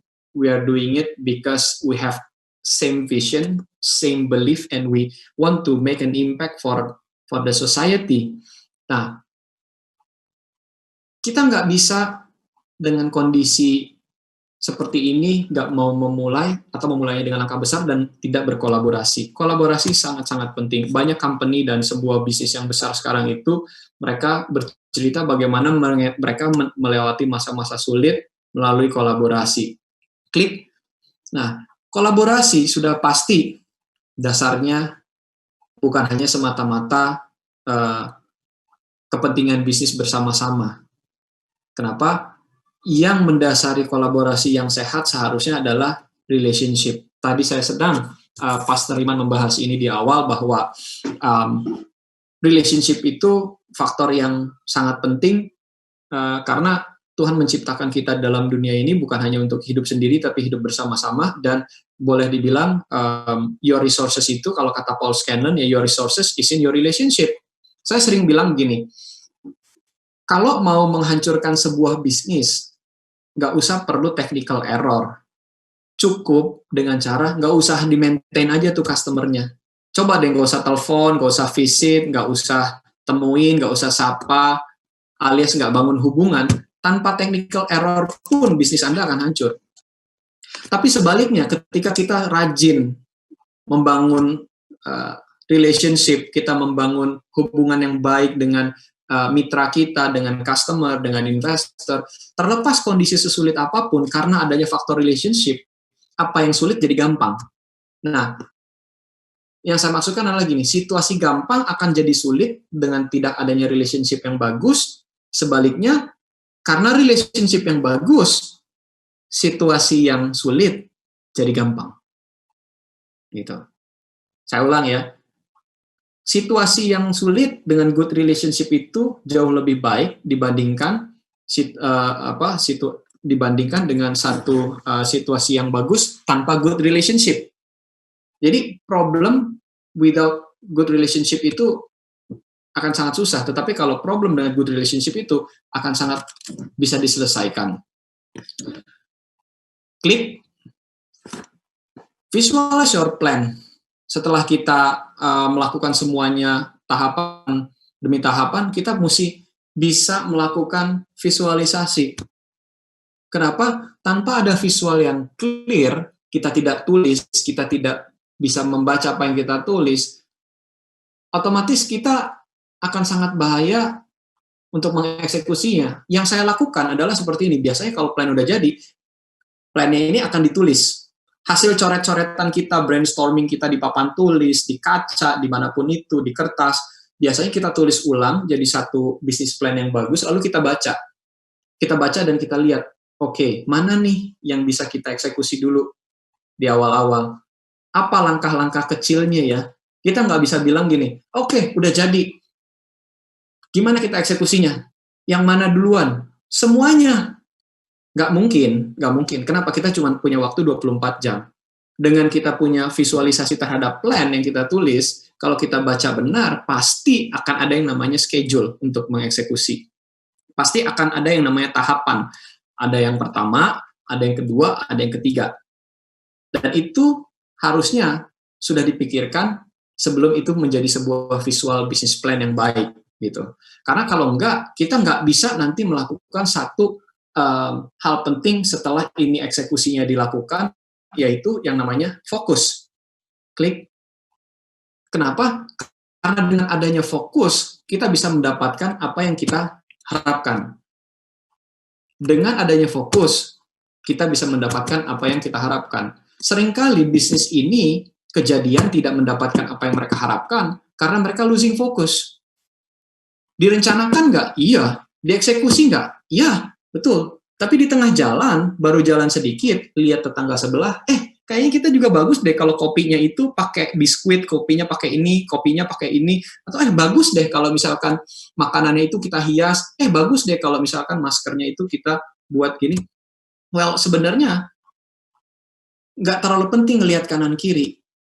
Yang penting adalah ketika kita fokus untuk melayani pelanggan, kita tahu produk apa yang kita buat, kita fokus apakah produk tersebut merupakan sebuah solusi atau tidak. Klik. Karena kalau kita fokus terhadap kanan kiri kita bilang, waduh ini baru mulai nih, tapi kayaknya musiman ya banyak yang bikin hal yang sama, terus kita terjebak di dalam comparison terhadap apa yang ada di sekeliling kita. Kita lupa, ketika kita udah melakukan research di awal, kita harus melakukan satu bisnis yang sifatnya solutif, yang menyelesaikan sebuah permasalahan dari pelanggan kita. Nah, harusnya kita kan fokus. Pelanggan kita atau customer kita, permasalahannya terselesaikan nggak sih? Bukannya kita malah sibuk ngeliatin kanan kiri, aduh, dia bikinnya begini, yuk kita bikin yang sama. Loh, itu namanya nggak fokus. Nah, jadi nomor satu, instead of fokus mau bersaing secara produk, ngeliatin kanan kiri, fokus aja on the solution. Fokus terhadap problem yang mau di-solve. Ini bagus sekali tadi, dari 3 value yang Pastor Iman sampaikan tadi, kita nggak janjian awalnya, tapi kita percaya ada campur tangan Tuhan, sehingga poinnya sama nih ternyata, gitu kan. Saya sama Pastor Iman bilang, bagi tugasnya Pastor Iman bilang akan meletakkan fondasi, saya akan meminta hikmatnya Tuhan waktu itu untuk bisa mempersiapkan kita ini. Dan puji Tuhan ketika kita melihat benang merahnya, banyak sekali kesamaannya, gitu. Strength based, relationship, berpikir solution based, bukannya product based. Nah, kalau udah seperti ini, cara pandang kita seperti apa sekarang kalau mau mulai langkah kecil? Setelah kita bicara hampir 1 jam, apakah kita masih punya pola pikir yang sama, cara pandang yang sama? Karena kalau masih iya, berarti tadi kita ada yang kurang pas nih. Atau saya menyampaikannya kurang baik kali ini, sehingga teman-teman nggak bisa shifting dari cara pandang yang lama ke yang baru untuk memulai bisnis dengan langkah-langkah kecil. Karena masih berpikirnya, berarti bisnis harus besar, situasi masih sulit, nggak usah mulai bisnis. Karena kalau kita dengar apa yang barusan saya sampaikan, kita pasti cara pandangnya berubah dan sepertinya kita tahu deh, bisnis apa yang mau kita mulai, bagaimana langkah-langkahnya, dan apa yang paling penting yang harus ada. Nomor 1 tadi melibatkan Tuhan dalam perencanaan kita. Nah, klik. Kalau misalkan kita tahu, kita itu ada di situasi yang sekarang ini disebut sebagai problematic situations, kita itu nggak ditempatin di dalam situasi yang penuh masalah untuk kita hitungin, atau kita ratapi, atau kita tangisi. Kita itu ada di situasi yang penuh dengan masalah untuk kita bisa coba solve satu persatu. Kita diminta untuk membangun jembatan ke masa depan kita melalui solusi, makanya kita ada di tempat yang penuh dengan masalah. Kalau kita ada di tempat yang sudah nyaman, sudah comfort, nggak ada masalah, kita mungkin akan bingung, gue mau ngapain ya? Saya mau ngapain lagi ya? Ini udah, itu udah, apalagi ya? Ketahuilah, kalau kita membangun sebuah bisnis dan membantu memecahkan sebuah problem dari kehidupan orang lain, menurut saya itu sudah salah satu bentuk dari sebuah pelayanan. Kenapa seperti itu? Karena dasarnya apapun yang kita lakukan ya sebenarnya kita lakukan untuk Tuhan. Nah, jadi jangan berpikir bahwa kalau mau bikin bisnis dengan langkah kecil itu bukan berarti kita nggak ketemu problem ya. Nggak, justru kita harus berangkatnya di tengah-tengah kondisi yang lagi banyak problem, sehingga kita bisa mendulang peluang karena kita mencoba menyelesaikan permasalahan tersebut dengan bisnis idea yang sifatnya menciptakan solusi. Klik. Nah, pertanyaan yang sering banget ditanyain, pertanyaan yang selalu muncul, dan paling banyak kalau di Q&A session ini seputaran hal ini. Financial setup-nya. Orang banyak berpikir bahwa kalau mau mulai bisnis harus besar modalnya. Kalau mau mulai bisnis itu harus punya duit banyak. Harus langsung ada investornya. Harus gede, harus kelihatan, harus wah banget. Enggak sih. Itu semua paradigma dan cara berpikir yang salah. Banyak bisnis-bisnis besar yang bermula, seperti yang saya bilang tadi di awal, bermula dengan sangat kecil. Bermula dengan semua resource yang sangat-sangat terbatas. Bermula dengan segala sesuatu yang sifatnya apa yang ada di tangannya dia. Gitu. Klik. Mulailah dengan apa yang kita punya. Jadi jangan ngomongin apa yang nggak ada, gitu.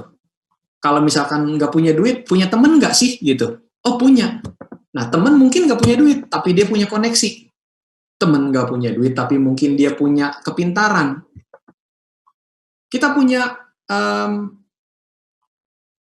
uangnya berapa? Oh uangnya mah cukup untuk beli pulpen sama kertas.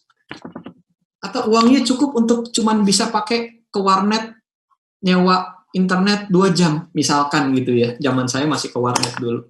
Mungkin zaman kalian udah nggak ke warnet gitu ya. Dulu kita waktu mau bikin bisnis proposal masih main-main ke warnet, masih nyewa komputer zaman dan ngeprint lembar-lembaran.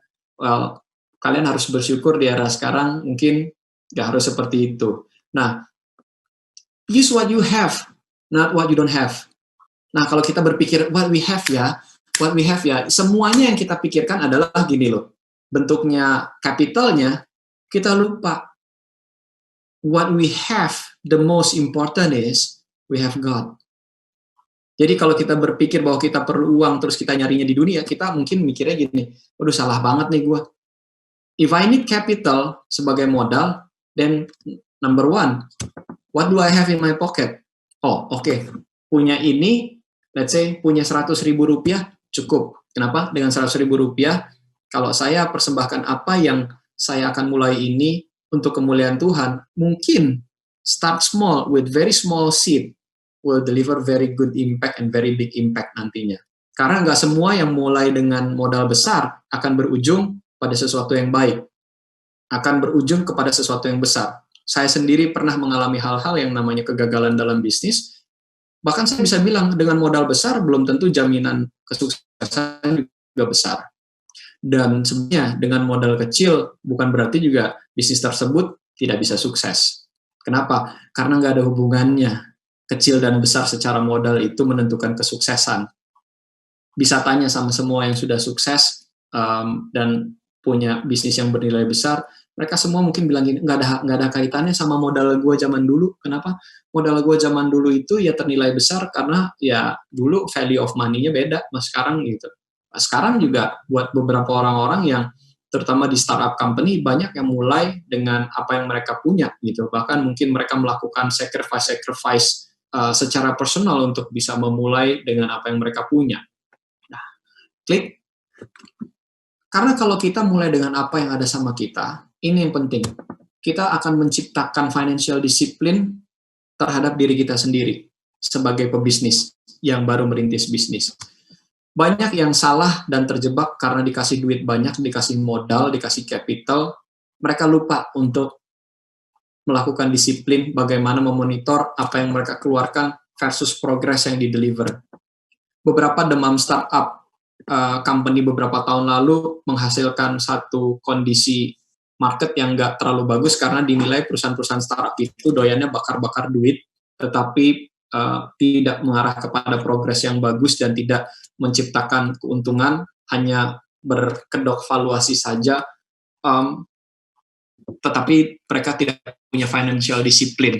Nah, kita anak-anak yang punya perencanaan yang melibatkan dari awal, kita harus punya financial discipline ini di dalam langkah-langkah kecilnya kita. Kenapa? Kalau kita nggak bisa punya langkah kecil financial discipline-nya, kita akan sangat kesulitan untuk punya disiplin pada saat kita ingin melangkah dengan lompatan yang lebih besar. Kenapa? Karena tidak terbiasa ketika bisnisnya masih kecil. Lakukanlah financial discipline pada saat bisnis Anda masih boleh dibilang, oh baru seumur jagung, oh ini baru perusahaannya masih hijau. Itu timing yang tepat untuk kita melakukan exercise atau melatih financial discipline-nya. Karena itu DNA sebuah atau seorang entrepreneur sejati, karena dia tidak punya banyak sumber daya yang berlebihan, jadi dia harus melakukan segala sesuatunya dengan rapi, tertata, terencana, dan dimonitor. Ini udah praktikal banget. Kalau kita bilang, nggak perlu Korean, yang itu, ya jangan bisnis gitu. Kenapa? Semuanya itu kalau kita mau mulai dengan modal yang terbatas, langkah-langkah yang kecil, nggak bisa nggak kita harus disiplin. Itu tadi fokus salah satunya, nggak lihat kanan-kiri terjebak sama kompetisi. Klik. Nah, karena yang terpenting kalau misalkan kita memulai langkah-langkah kecil, kita memulai bisnis kita menjadi seorang pengusaha, entrepreneur, apapun jenis bisnisnya, apapun yang mau kita capai nantinya, tidak bisa tidak divalidasi lewat yang namanya, kalau dari sisi finansial, ini harus hijau bukunya, harus hijau, nggak boleh merah atau negatif. Kenapa? Karena bisnis yang betul itu bukan hanya sekedar bicara profit, tapi tadi Pastor Iman bilang sangat bagus, bicara tentang trust. Trust, it means you deliver a healthy business. A healthy business dalam artian, apa yang kita taruh, yang kita terima sebagai sumber daya yang dipercayakan kepada kita, menghasilkan sesuatu yang baik. Bukan malah berdampak tidak baik, atau secara ini bisnis tidak menguntungkan, atau tidak menjawab kebutuhan, atau tidak memberikan solusi buat orang lain. Nah, hal yang nggak boleh dilakukan adalah untuk mencapai segala hal yang terkait sama green and healthy business, kita perlu yang namanya waktu. Kita perlu namanya waktu, kita nggak bisa mengkarbit ini. Kita nggak bisa bilang, gue pengen bisnisnya, langkahnya besar, modalnya besar, langsung untung dalam 1 bulan. Well, kalau ada yang bisa, langsung raise hand aja, saya juga pengen belajar. Kenapa saya pengen tanya juga, gimana sih gitu, kenapa saya kemarin-kemarin banyak banget nyobanya gitu. Nggak bisa gitu yang langsung menghasilkan seperti itu. Justru saya diajarinya oleh pengalaman, malah terbalik. Saya harus mau dengan tekun melakukan semua yang tadi, termasuk financial discipline dan merencanakan dengan baik, itu dengan waktu yang cukup, boleh dibilang cukup lama buat beberapa orang, buat saya. Kenapa? Dengan sumber daya yang terbatas, kita pengen cepat-cepat, tapi ternyata butuh beberapa bulan atau bahkan hitungan tahun. Nah, kita mesti pahami dan setuju dulu bahwa a green and healthy business itu will come with a reasonable time. Reasonable itu kita harus tahu acuannya. Bisnis seperti ini nih untungnya kapan sih? Break even-nya berapa lama sih? Balik modalnya kapan sih? Jangan kita tahu secara teori dan market practice bisnis itu akan balik modal dan menguntungkan dalam waktu 2 tahun, terus kita maksa harus untung dalam 3 bulan. Nah, ini kan sesuatu yang nggak praktikal, yang nggak boleh dimiliki oleh anak-anak Tuhan, karena kalau seperti itu berarti kita tidak berhikmat gitu. Kita asal-asalan aja.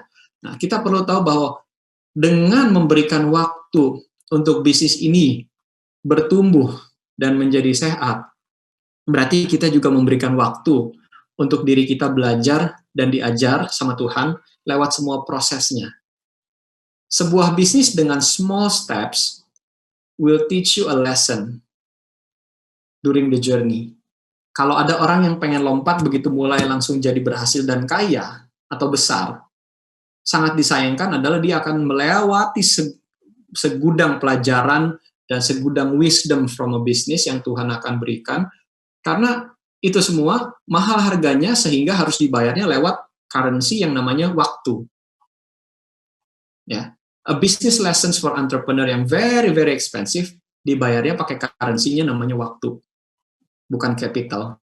So, penting untuk kita pahamin ini kalau kita mau memulai bisnis kita dengan langkah-langkah kecil di tengah pandemi situasi seperti ini, karena kalau kita bilang dari apa yang kita sampaikan beberapa menit terakhir ini, saya simpulkan, klik kita itu memulai dengan langkah-langkah kecil itu, kita pastikan nomor satu, kita memulainya benar.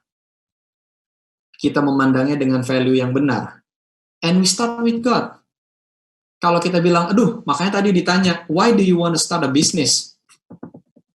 Is just for a survival? Or kita bilang gini, enggak, saya mau mulai bisnis karena kemarin ketika kondisi susah seperti ini, saya berdoa, Tuhan seperti memberikan saya pewahyuan dan saya dikasih insight, lalu saya tindak lanjuti dengan market research, saya doakan, saya pelajari lagi, ternyata ini memberikan bukan hanya sebuah bisnis, tetapi nilai terhadap market yang saya layani. Contoh, saya jadi buat bisnis aplikasi belajar online, buat anak-anak yang tidak mampu untuk bayar tutorial online yang mahal. Atau saya bisa bikin satu paket makanan murah buat orang-orang yang income-nya sekarang harus terpangkas, tapi mereka bisa makan dengan gizi yang sehat. Dan segudang banyak ide keluar dengan situasi dan alasan karena ada keterlibatan Tuhan dan value yang benar. I think we have to start with that. Nah, think beyond yourself. Offer solutions, not just a new business. Kita itu anak-anak Tuhan memulai langkah-langkah kecil kita dengan bisnis idenya kita, bukan cuma untuk menuhin market. Kita nggak hanya mulai bisnis kita hanya untuk bilang gini, oke, kita berhasil menaikkan rasio entrepreneur di Indonesia menjadi sekian persen. Karena itu ukuran negara maju, selalu nilai entrepreneurnya itu sekian persen dari jumlah penduduknya. No. Kita bukan masuk ke area itu untuk tujuan tersebut. Kita masuk ke market bawa bisnis dari ide-ide kita melalui langkah kecil kita, itu karena kita berpikir buat orang lain. Kita mau jadi jawaban. Kita itu pengen jadi solusi. Bukan cuma jadi pengusaha. Saya terus terang kalau misalkan ditanya, kalau di kalangan di market nanya, what's special from your business? Saya selalu mulai gini, okay, special is very relative sih, tapi saya mulai gini, what we solve with our business. Jadi kalimatnya seperti itu. What we solve, atau we are trying to help, we are solving a problem, we are trying to help. Itu kayak template kalau Anda pengen jadi pengusaha, mulai dengan kalimat-kalimat seperti itu. Kalau ditanya, what are you doing? What do you do for living? Oh, I'm doing this business. This business is trying to help. This business is trying to give a solution. Itu akan memberikan picture atau memberikan potret yang berbeda terhadap apa yang market lihat kepada diri saudara sebagai entrepreneur. Karena Anda berpikir beyond yourself. Yang ketiga, be collaborative as much as you can. Kenapa? Bisnis kecil kalau nggak jago kolaborasi, nggak akan bisa gede. Gojek gede karena ada kolaborasi antara pengendara sepeda motor. GoFood-nya besar gara-gara ada kolaborasi dengan para penjual sebagai merchant-nya. Tokopedia besar karena ada kolaborasi antara para penjual dengan mereka sebagai platform. Experience-nya jadi enak karena ada kolaborasi dengan para payment company yang melakukan integrasi dengan mereka. Dan banyak juga bisnis-bisnis lain di luar dari tadi yang kita sebutkan dua itu yang besar karena kolaborasi. Hampir bisa dibilang semuanya ini pengen jadi platform untuk bisa kolaborasi gitu. Nah, kalau misalkan kita bilang nggak mau kolaborasi, terus kita pengen maju, ya kita maju sendirian. Mau segede apa kita ya akan bisa ketebak gitu ujungnya di mana. Tapi kalau kita kolaboratif, semuanya teman kita in the market. Kita bisa melakukan berbagai hal yang mungkin sebelumnya kita pikir nggak bisa, ternyata bisa. Bahkan jauh lebih besar. Karena kita melakukannya secara kolaboratif bersama-sama. Yang keempat, sebagai point conclusions, bisnis yang sehat itu jauh lebih penting daripada ukurannya. Saya sering dengar teman-teman yang bangga dengan bisnis-bisnis yang baru mereka rintis karena menunjukkan angka jumlah outletnya mereka. Oh iya, saya punya 25 outlet. Wow, luar biasa. Udah berapa lama jalannya? Udah hampir setahun. Sudah untung? Wah, boro-boro kok. Baru jalan sih. Tapi waktu di awal kayak nyebut angka 25 itu kayaknya, wah bangga banget gitu. Banyak nih bisnisnya. Tapi ketika ditanya, mulai ke arah financial health-nya, mulai hilang semangatnya karena dia sadar bahwa iya sih gede doang nih, tapi kayaknya belum nutup. It means ada yang tidak balance, ada yang tidak sehat. Nah, perlu dilakukan balancing untuk bisnis tersebut di-resize ke arah yang bisa menunjukkan business health dibandingin size-nya yang dibangga-banggakan tetapi tidak sehat. Buat apa punya tubuh kekar tetapi tidak sehat, ya kan? Lebih baik punya tubuh yang biasa-biasa saja tetapi semuanya dalam kondisi sehat. Nah, yang terakhir paling penting, remember why we do what we do. Tadi pertanyaan di awal, lalu kita ini mau bikin bisnis buat apa sih gitu? Why you wanna start a business? Langkah-langkah kecil, situasi sulit, you still wanna start a business? Why? Why? Kalau kita tahu jawabannya, dan itu langsung memicu kita untuk memulai bisnis kita dengan langkah-langkah kecil, ketika kita berjalan jauh, we have to remember this. We have to remember why we do what we do. Kenapa? Klik. Ini yang jadi prinsipnya. Ini ayat favorit saya. Bertahun-tahun ketika saya pertama kali baca ini dengan mata saya sendiri, saya langsung jadikan ini salah satu firman Tuhan favorit saya. Kenapa? Ini jadi constant reminder selama saya hidup, selama saya bernafas, saya akan pastikan saya ingat bahwa apapun yang saya lakukan, harus saya lakukan seolah-olah itu saya lakukan untuk Tuhan dan bukan untuk manusia. Saya lakukan dengan sepenuh hati. Seperti saya bekerja untuk Tuhan dan bukan untuk manusia. Karena kalau kita memulainya dengan Tuhan, kita harus ingat seberapa jauh kita jalan, ketika kita berhasil atau tidak berhasil, kita harus ingat bahwa kita melakukan ini untuk Tuhan. Tidak berhasil itu merupakan satu temporary situations yang sering dibilang juga orang yang berhasil itu bukan berarti orang yang tidak pernah gagal. Atau kegagalan itu adalah kesuksesan yang tertunda. Cara pandang kita pasti berubah. Kenapa? Karena kita tahu kita mulai sama Tuhan, dan kita tahu apa yang kita lakukan ini, apapun itu, we do it with all our heart to God, not to man.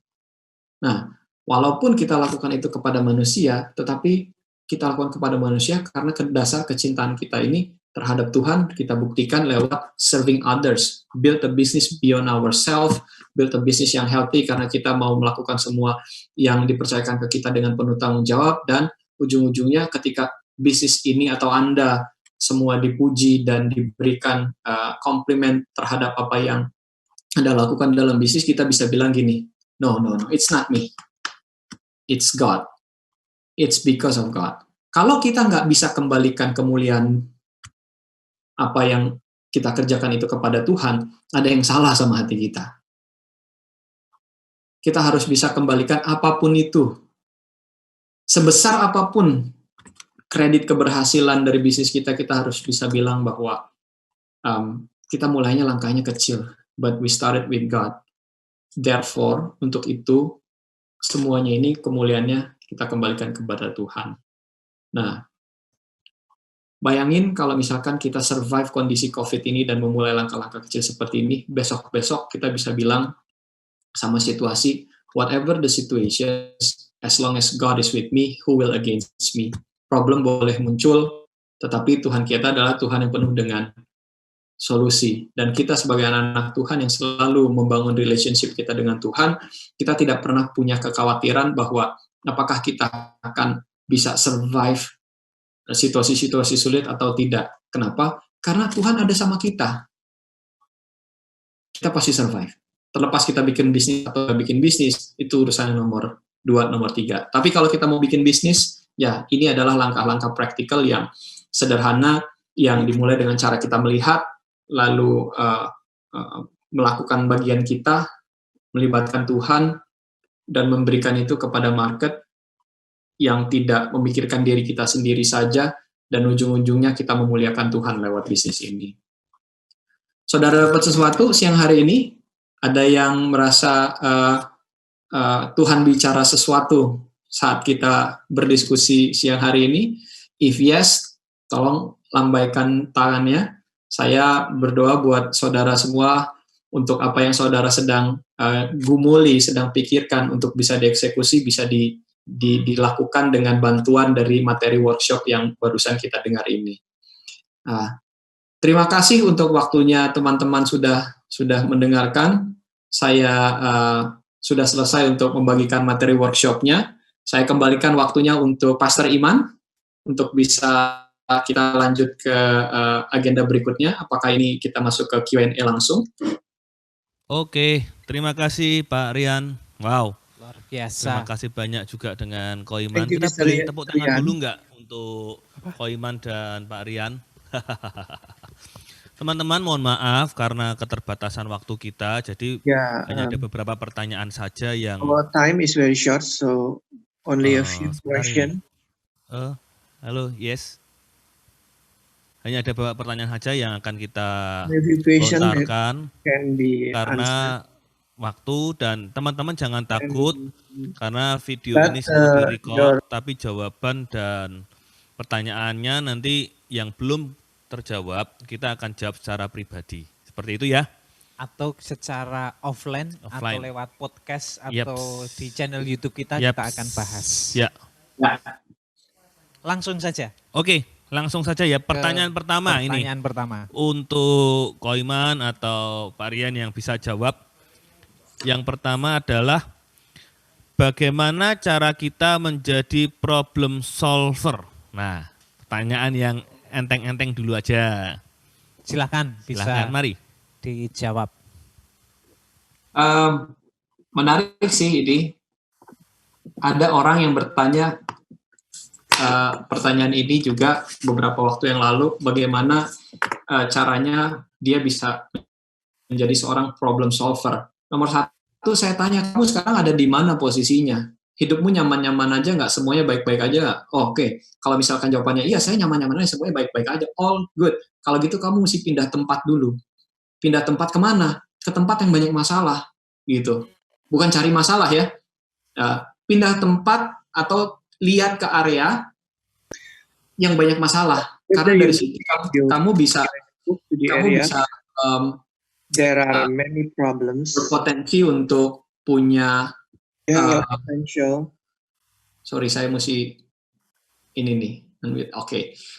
Kita harus mengganti tempatnya kita berada dulu sebagai seorang individu. Kalau kita mau jadi problem solver, kita harus ada di tempat yang banyak masalahnya. Ya. Kalau kita nggak ada masalah, kita ada di tempat yang nggak ada masalah, ya kita mau solve problem apa sebenarnya itu. Oke, ya. Sederhana ya. Wow, harus berani dengan masalah berarti ya.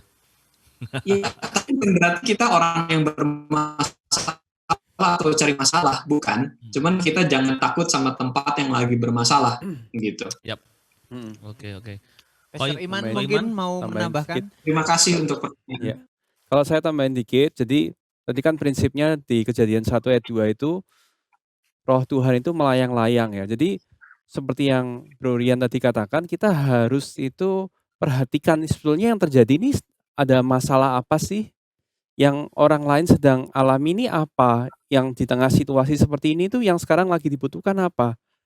Karena kalau kita istilahnya tidak keliling, tidak terus keliling ya, mengelilingi muter itu, kita nggak akan tahu sebetulnya yang jadi masalah apa gitu. Jadi betul sekali kita harus shifting dari tempat kita, dari kehidupan kita sendiri. Kita harus lihat kehidupan orang-orang gitu. Ya. Satu contoh misalnya kalau misalnya kita sendiri nggak bermasalah, tapi kita lihat ada orang yang punya kebutuhan. Nah, kita harus telisik lebih jauh lagi. Kebutuhannya tuh istilahnya probing question ya. Kebutuhannya itu muncul dari mana? Masalahnya harus digali dengan pertanyaan lebih dalam, dan kita perhatikan situasi itu berkali-kali gitu. Jadi untuk tahu istilahnya akar masalahnya apa sih, harus tahu dulu gitu. Ya. Harus tahu akar masalahnya dulu ya, Ko ya. Ketika Ya. sudah tahu akar masalahnya, kita bisa jadi problem Problem solver. solver ya. Kayaknya Oke. Pak Rian mau menambahkan sesuatu tadi. Yap. Ya, betul. Harus mau tahu masalahnya dulu dan tahu bahwa dia diciptakan untuk menyelesaikan satu masalah yang memang sudah didesain buat dirinya. Jadi kalau nggak menyadari hal itu ya dia nggak bisa jadi problem solver, karena banyak orang yang disiapkan sebagai solusi untuk orang lain, tapi dia nggak sadar Yap. Kenapa? Karena dia berdiri di tempat yang nyaman. Dia harus keluar ke tempat yang nggak nyaman dulu, gitu kan. Very good. Oke. Yes. Next question. Yap. Ini sudah tahu harus jadi problem solver apa, tapi terbentur dengan perkara modal. Misal mau pinjam ke bank juga tidak ada jaminan. Kira-kira solusinya bagaimana berkaitan dengan modal yang sangat terbatas? Thank you. Ya, baik. Ini pertanyaan juga salah satu yang kita sering temui ya. Perkara memulai selalu dikaitkan sama modal, ya kan? Padahal perkara memulai itu yang paling utama itu adalah kemauan, ya. Memulai itu kalau ditanya, saya dulu usahanya modalnya apa? Modalnya kemauan, modalnya relationship, punya teman, dan modalnya ya rupiah yang ada di kantong saya nggak ngelihat bank. Kenapa? Karena ya terlalu kecil untuk pergi ke bank. Tapi Tuhan saya lebih besar dari bank yang ada di dunia ini kan gitu. Nah, jadi Tuhan bisa kirimkan pertolongan-pertolongan yang ajaib buat kita untuk memulai tanpa kita harus berpikir keras, nggak ada modal. Banyak kita dengar cerita orang yang punya kesuksesan dibilang modalnya modal apa? Modal dengkul. Gimana tuh modal dengkul? Bukannya modal jualan dengkul gitu atau jalan kaki doang gitu ya? Enggak. Ada yang bilang, iya modalnya pertama modal dengkul apa? Saya berlutut dan berdoa dulu sama Tuhan. Yap. Wow. Ya kan? Saya berlutut dan berdoa dulu sama Tuhan. Wow. Lalu Tuhan sediakan itu buat saya dengan cara yang ajaib yang nggak saya pikirin. Gitu. Nah, bukan kita berpikir bahwa dengan kemampuan kita harusnya kita bisa approaching bank atau financial institution dan punya modal dari apa yang mereka lakukan. Nah, kalau kita berpikir seperti itu dan kita belum bisa dapatkan, penting untuk kita ingat bahwa mungkin kita belum siap dan belum ready untuk tahapan itu. Tuhan ajarkan kita dengan hikmat yang luar biasa, yaitu mulai dengan apa yang ada sama kita. Kenapa? Yang penting, sayanya sebagai Tuhan misalnya, Tuhan tidak pernah meninggalkan kita, itu lebih penting daripada kita punya grand strategi tanpa Tuhan. Lebih baik kita punya small strategy with a small step with a big God. Ini yang saya bilang, memulai langkah-langkah kecil bersama Tuhan yang besar jauh lebih penting dibandingin mulai bisnis yang besar dengan tidak ada Tuhan. Gitu. Wow. Saya boleh tambahin bahwa betul sekali bahwa modal besar di awal itu justru malah berbahaya ya. Jadi kalau kita semua istilahnya kalau Tuhan membukakan semua pintu, kita malah bingung mau masuk yang mana. Tapi kalau justru Tuhan menutup banyak pintu supaya kita bisa fokus ke pintu-pintu yang Tuhan bukakan dalam kehidupan kita. Jadi intinya jangan cara pandang kita yang harus dirubah. Kita ini harus bisa melihat siapa orang-orang yang Tuhan tempatkan dalam kehidupan kita. Karena jangan-jangan bisa jadi tetangga kita atau mungkin oma kita, mungkin tante kita.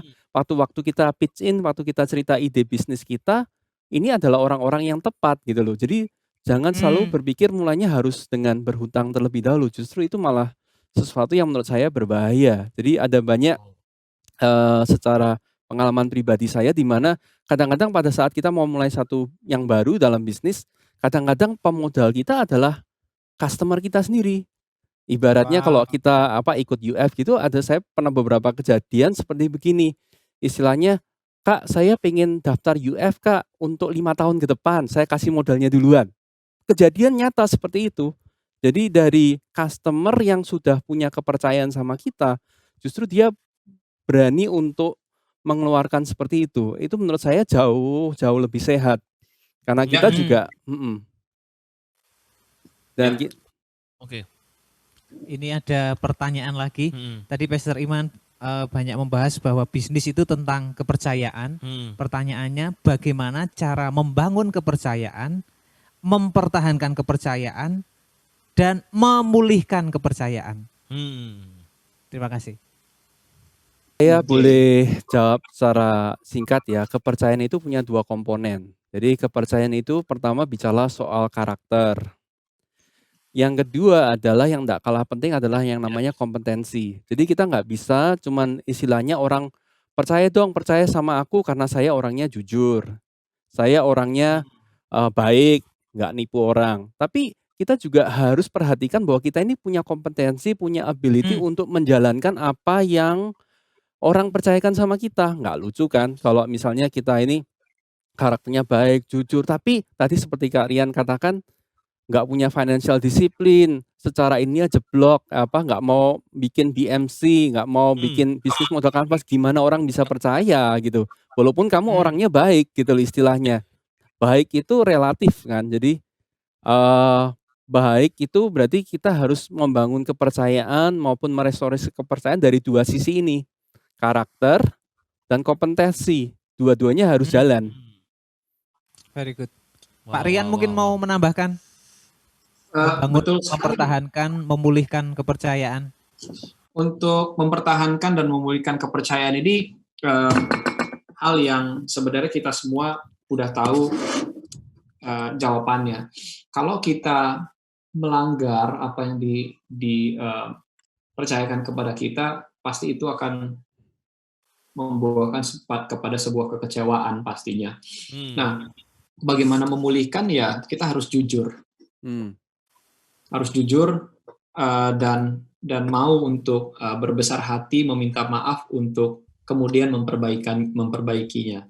Nggak ada cara lain dengan 3 langkah tersebut, mau jujur, meminta maaf dan memperbaikinya untuk bisa kepercayaan itu, trust itu diberikan kembali. Walaupun mungkin trust yang akan diberikan kembali tidak dalam porsi yang sama, tidak dalam besaran yang sama, mungkin lebih kecil, tetapi paling tidak kita sudah menunjukkan upaya dengan kita melakukan yang pertama, kita bilang oke, kita jujur ya kenapa ini tidak bisa terdeliver, lalu kita meminta maaf dan komit untuk mau memperbaikinya. Saya rasa hal tersebut akan berujung bahwa trust itu bisa dipulihkan secara bertahap.